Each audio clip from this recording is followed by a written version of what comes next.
Seigneur soit avec vous.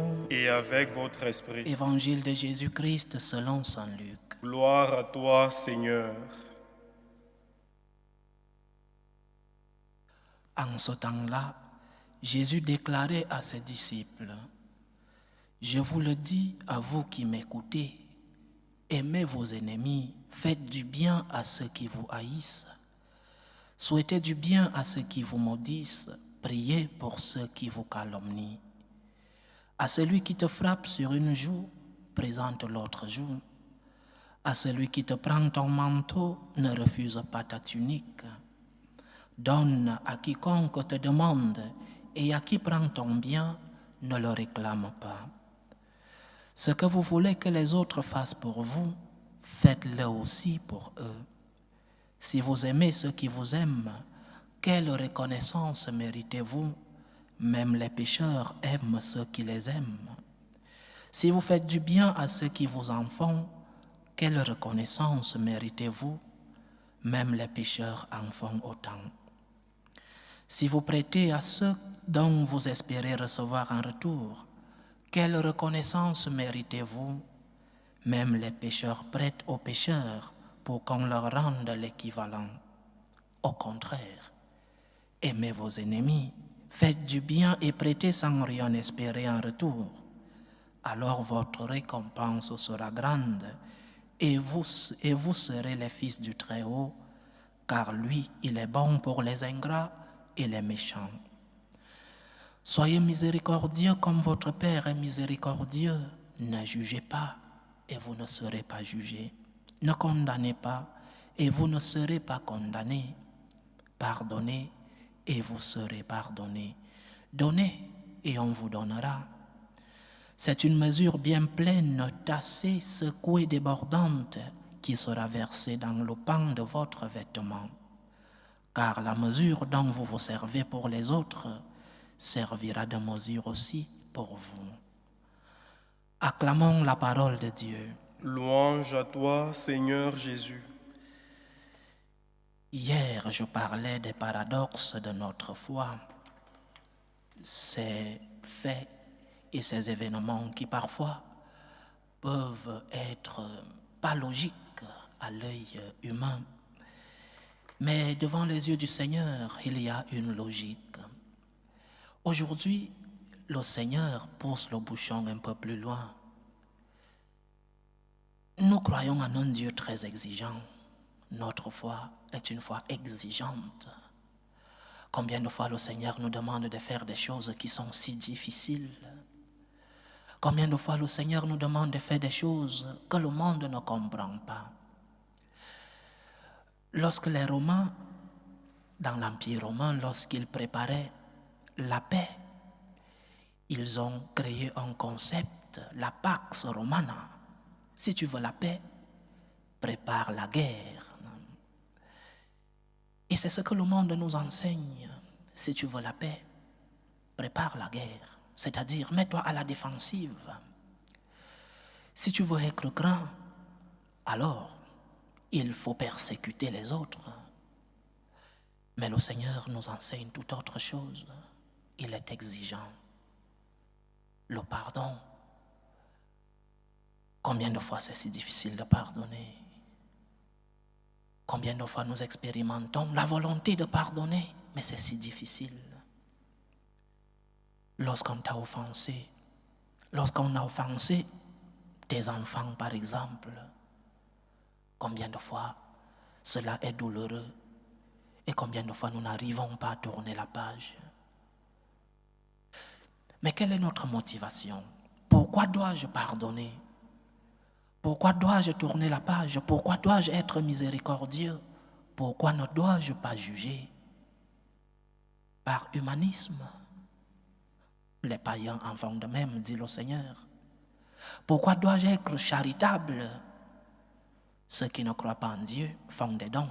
Nous voyons dans les grandes ONG, les grands qui financent ces ONG, ce sont des gens qui ne croient pas en Dieu.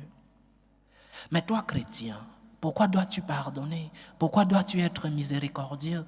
Pourquoi dois-tu être charitable? Parce que le Christ te le demande. notre motivation est religieuse. Pour toi, Seigneur, pour toi, je vais pardonner. Pour toi, je serai miséricordieux. Pour toi, j'aide celui qui a besoin de moi. Pour toi, je suis donc charitable. Pas pour les hommes, parce que les hommes, beaucoup de fois, ne sont pas aimables. Beaucoup de fois, les hommes ne méritent pas notre pardon. Beaucoup de fois, les hommes ne méritent pas notre miséricorde. Mais pour le Seigneur, parce que le Seigneur t'a pardonné, parce que le Seigneur a été miséricordieux avec toi, parce que le Seigneur te remplit de son amour et de ta charité chaque jour. Pour toi, Seigneur. Et lorsque nous construisons cette motivation religieuse en nous, nous sommes différents des païens. Nous ne faisons pas les dons comme les païens. Nous levons les yeux au ciel et nous disons, je te pardonne. Je te pardonne pour le Seigneur, parce que le Seigneur me pardonne chaque jour. Parce que chaque fois que je vais vers le Seigneur, il me pardonne. Quelle paix nous ressentons après une confession. Quelle tranquillité. Quelle expérience de la consolation. Quelle expérience de l'amour du Seigneur. Dieu qui te pardonne te demande aussi de faire de même pour ton prochain. Pour lui, pour le Seigneur, pour toi Seigneur. Et lorsque nous avons cette motivation, disais-je, il est plus facile pour nous de pardonner. Il est plus facile pour nous de regarder le prochain dans les yeux et lui dire, je te pardonne, tu m'as offensé, peut-être j'ai encore mal, mais je te pardonne. Le pardon, ce n'est pas une histoire de raison, ce n'est pas une histoire d'intellect. Le pardon, c'est une histoire de cœur. Les chrétiens ne parlent pas d'oubli lorsqu'on t'a offensé. Tu ne peux pas oublier vu qu'il y a une cicatrice qui est restée après la douleur. Mais le cœur, c'est autre chose. Et chaque fois que tu vas rencontrer cette personne qui t'a offensé, tu te souviendras de l'offense. Oui, parce que le Seigneur t'a donné une mémoire. Pardonner, ce n'est pas, comme disent les jeunes, formater ta mémoire. Pardonner, c'est le cœur. C'est purifier son cœur. C'est transformer l'offrande en action de grâce. Pardonne donc. Pardonne pour le Seigneur, mais pardonne aussi, comme le dit l'Évangile d'aujourd'hui, comme le Seigneur. Comme toi, Seigneur, je vais pardonner. Comme tu pardonnes mes péchés, je vais pardonner les offenses que je reçois de l'autre. Je reviens, ce n'est pas facile, non? Notre foi est si exigeante que parfois, malgré nos volontés, nous n'arrivons pas. Saint Paul dit que le bien que nous voulons faire, nous ne le faisons pas. Malgré la volonté, malgré la connaissance du bien que nous voulons faire, nous ne le faisons pas. Et lorsque tu n'as pas pu pardonner, demande la grâce au Seigneur. Demande-lui la grâce de te purifier le cœur. Demande-lui la grâce de te pardonner toi. Et demande-lui la grâce de pouvoir pardonner les autres. Le pardon commence en priant pour les autres. Prie pour celui qui t'a offensé. Ne prie pas pour que le Seigneur lui donne la meilleure vie du monde, mais prie pour que le Seigneur touche son cœur et qu'il ne puisse plus offenser. Prie pour que le Seigneur touche son cœur et qu'il puisse se rendre compte du mal qu'il fait. Je reçois beaucoup de messages de vous qui m'écoutez à travers ce canal. Et beaucoup sont très tristes et très...